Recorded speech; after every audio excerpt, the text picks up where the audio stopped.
How does Nvidia GTX 1650 Ti for laptops compare against the newer RTX 3050 laptop GPU? This comparison was done because many of you had requested it. If you find the information in this video useful, please show your support by dropping a like. Many of you are skipping large portions of my videos, and this has a negative impact for the YouTube algorithm to push my videos to more people. In simple words, it directly impacts if I can continue making more videos.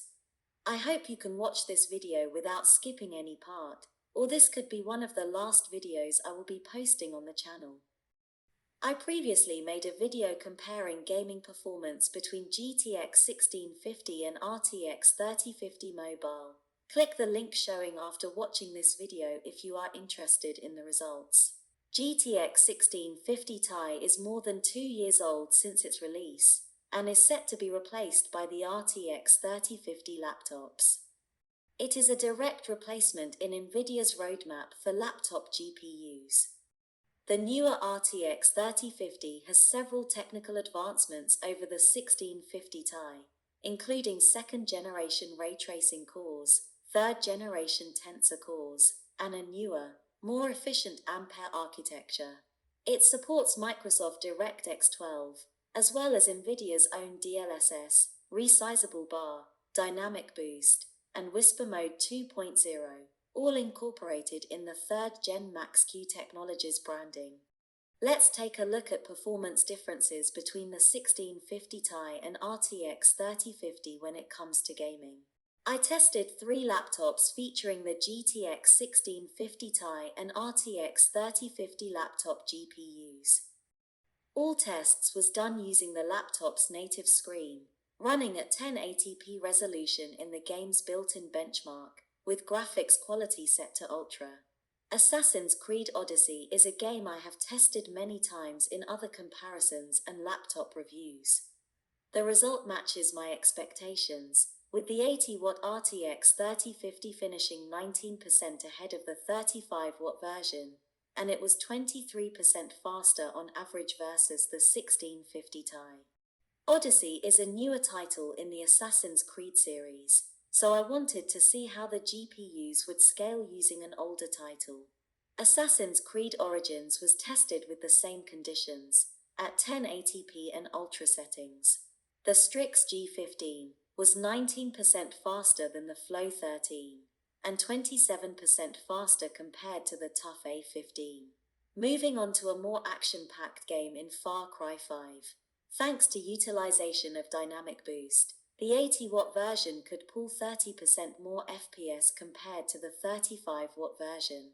In Gears 5, this became even more clear that the game eats wattage for breakfast, as the 80-watt version of RTX 3050 pulled 35% more average FPS than the 35-watt version. It was similar results with Gears Tactics. Horizon Zero Dawn has an excellent benchmark app when it comes to comparing graphics card potentials. The RTX 3050 with 80 watts was on average around 25% faster than the other 2 laptops in this comparison. In Metro Exodus, the difference was 30% between Strix G15 and Flow X13, and 45% between the highest and the lowest score. The difference in Red Dead Redemption 2 was measured to 31% between the 80-watt RTX 3050 and GTX 1650 Ti.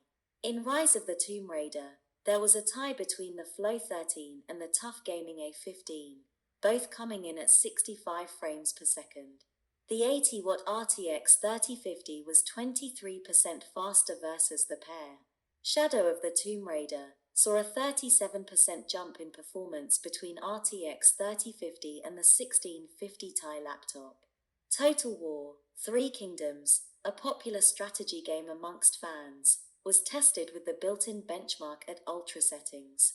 The difference was 46% between the highest and lowest results. Troy, a Total War Saga, saw a 26% upgrade by going from the 1650 Ti mobile to the RTX 3050. In Tom Clancy's The Division 2, the relative FPS difference between RTX 3050 and GTX 1650 Ti was 37%. Watch Dogs Legion. I cannot say that this game is playable with any of these cards at ultra settings. This is a game where anything less than 6 GB of video RAM will bottleneck the performance at high settings. In order to play this game at 60 FPS with ultra settings and 1080p, you need to step up to the RTX 3070 graphics with 8 GB of video RAM. Here are the results averaged out across all 14 games tested, as I plotted the sum of average FPS in all games. The Strix G15, with 80 watts of total graphics power and 15 watts of dynamic boost, was on average 25% faster in games compared to the 50-watt GTX 1650 Ti. These results are in line with my previous findings, as the RTX 3050 is around 35% faster than the GTX 1650. Check out the comparison by clicking the link showing on the screen. The difference between GTX 1650 and GTX 1650 Ti is around 10% on average as shown before. Check out one of my earlier videos featured in the channel playlist. In summary, the difference between the RTX 3050 and GTX 1650 Ti is rather substantial. 25% average FPS difference in games is quite big. Some people have been putting down the RTX 3050 family of cards due to the limitations from a 4 GB video RAM and comparing it with GTX 1660 Ti or even the RTX 2060 Mobile from last gen. However, you need to be informed that the RTX 3050 is not a replacement to any of those cards, as it is a successor to replace the 1650 Ti. Amongst the 14 games tested, there was really only one game that was unplayable because of the video RAM cap. If you lower the graphics settings, the RTX 3050 can handle most modern titles from 2021, as shown in my game test video. Everything I showed you up until now are results without ray tracing or DLSS. Enabling DLSS in games that supports it, and you will see an even bigger gap between RTX 3050 and GTX 1650 Ti Mobile. My recommendations is simple. Between the 1650 Ti and RTX 3050, the 3050 is better in every single category. Promotions and sales will affect the general pricing. However, keep in mind that the RTX 3050 is generally 25% better than the 1650 Ti, with more modern technology inside. If you have the extra budget, you should upgrade to the RTX 3050, even if the price gap to the 1650 Ti is $150 to $200. If you want to see more comparisons between the RTX 3050 series of GPUs, or how the RTX 1660 Ti performs against the RTX 3050 Ti, check out one of the videos in the channel playlist.